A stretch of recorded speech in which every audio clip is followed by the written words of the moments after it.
Chère famille de Sassanori, cette semaine, dans la paracha de Vayakel Pekoudé, le verset nous enseigne et nous dit que les Nessiim, les princes d'Israël, ont apporté des pierres précieuses pour le pectoral du Kohen Gadol. Mais voici qu'il est écrit dans la Torah le mot Nessiim qui signifie prince sans Yud. Les commentateurs s'interrogent, pourquoi est-il écrit le mot Nessiim sans la lettre Yud? Il nous explique que les Nessiim, les princes d'Israël, ont fait preuve d'un peu de paresse avant de donner leur offrande au Beth Amikdash. Ils se sont dit que d'abord le peuple apporte ce qu'ils veulent comme offrande et nous viendrons après et nous comblerons le manque que le peuple n'a pas encore apporté. Mais voici que le peuple a fait preuve de beaucoup d'enthousiasme, de beaucoup de zrizout et ils ont apporté de eux-mêmes tout ce qui était déjà nécessaire à la réalisation et à la fabrication du Beth Amikdash et de tous ses ustensiles. Dépourvus, les Nessiim n'avaient plus qu'à apporter les pierres précieuses du pectoral du Kohen Gadol. C'était tout ce qui leur restait à donner. De là apprend le même Loez que quelqu'un qui pourrait se donner pour une cause spirituelle et qui montre de la paresse sera en fin de compte malheureusement puni pour cela. Comme les Nessiim ont été punis, que dans leur nom, il manque la lettre Yud à cause de la paresse qu'ils ont montrée. Un manque de vigueur et d'enthousiasme à venir apporter leur offrande au Beth Amikdash. Nous voyons comment toujours nos Chachamim ont fait attention à travailler sur leur paresse, que la paresse ne les gagne jamais. On raconte ce Rabbi Aaron de Belz, qui habitait en Pologne, que son père, le voyant frêle et fragile, lui interdisait d'aller au mikvé le matin. Les mikvaot de Pologne étaient froids et non chauffés. Rabbi Pinchas, le beau-frère de Rabbi Aaron, le voyait chaque matin, pourtant, se rendre au mikvé et passer là-bas un certain moment et en ressortir après. Il était très étonné. Comment un saint homme comme Rabbi Aaron pouvait-il enfreindre la directive de son père qui lui avait demandé de ne pas se rendre au mikvé?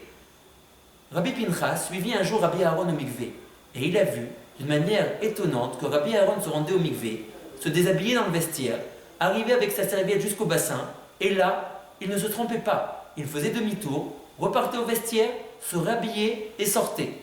Rabbi Pinchas, très étonné par la conduite de son beau-frère Rabbi Aaron, l'interrogea et lui dit: comment se fait-il que tu te rends tous les jours au mikvé sans te tremper?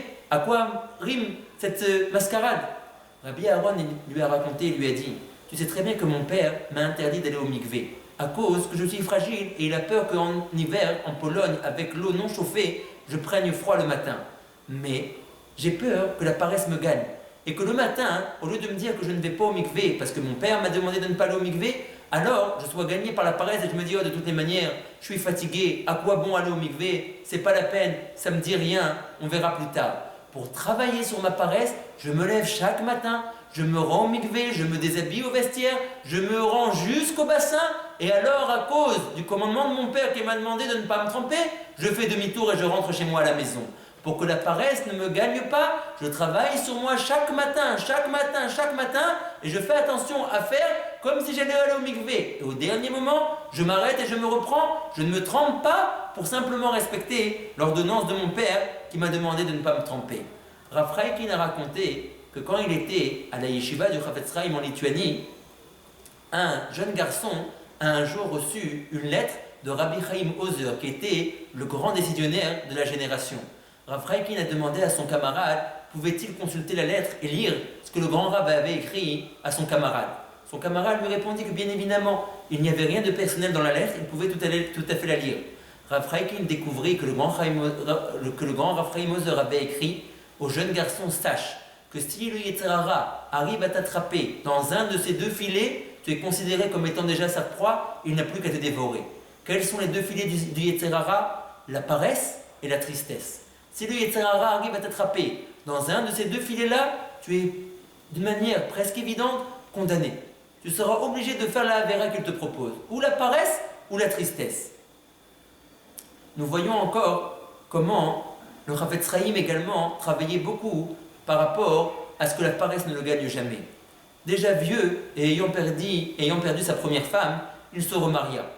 À l'approche de la fête de Sukkot, le Chafetz Chaim a sorti toutes les planches pour monter sa soukha dans l'endroit, dans sa cour, où pendant des années, il construisait sa soukha. Après plusieurs heures de dur labeur, il demanda à sa nouvelle femme de venir voir la souka qu'il venait de construire et d'achever. Celle-ci se rendit dans la cour et elle lui dit: Israël Meir, quelle souka magnifique tu as construit, combien ça a dû être dur. Mais tu sais, Israël Meir, j'ai l'impression, je pense, que si tu l'avais construit de l'autre côté de la cour, elle aurait été beaucoup plus éclairée, elle aurait reçu beaucoup plus de soleil, ça aurait été beaucoup plus agréable de s'asseoir à l'intérieur. C'est pas grave, cette année tu as construit la souka de ce côté-là, peut-être que l'année prochaine, tu réfléchiras et tu verras que de l'autre côté, je pense que ça aurait été plus approprié. Et la rabbinite rentra dans la maison. Le Chafetz Chaim démonta entièrement la souka et la reconstruisit exactement du côté de la cour que la rabbinite voulait. Après de nouveau plusieurs heures de dur labeur à son âge, il appela la rabbinite qui est ressortie et lui dit: Israël Meir, quelle belle souka, tu as finalement fait comme je t'avais conseillé, tu l'as construite de l'autre côté. Elle observa la souka et lui dit: Tu sais, Israël Meir, tu as bien fait, tu as voulu me faire plaisir, c'est très gentil, mais tu avais raison, la souka était en réalité bien mieux dans le premier emplacement où tu l'avais mise. Et la rabbinite rentra encore une fois dans sa maison. Et le saint Chafetz Chaim démonta de nouveau la souka et la reconstruisit dans le premier endroit où il l'avait bâtie la première fois. Nous voyons combien le Chafetz Chaim a travaillé même pendant ses vieux jours pour que la paresse ne le gagne jamais, pour que la paresse ne s'en prenne jamais de lui. Il savait que la Avodat Hashem devait se faire avec zrizout, avec empressement, avec liez, avec simra, tant d'attributs qui contribuent à faire la Avodat Hashem avec entrain et pas chas v'shalom avec paresse. Le Midrash raconte qu'un jour, le César Andrianus a vu un vieil homme planter un figuier. Il demanda à l'homme: Quel âge as-tu?